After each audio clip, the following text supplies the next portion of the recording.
feeding your curiosity, fueling our passion. Let's satisfy our quest for knowledge with today's question.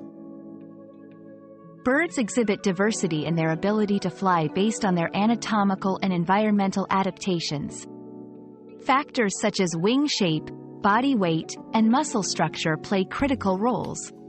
Flightless birds like ostriches and penguins have evolved in ways where flight is either unnecessary or impractical, often due to their large size, lack of predators, or a lifestyle that does not require flight.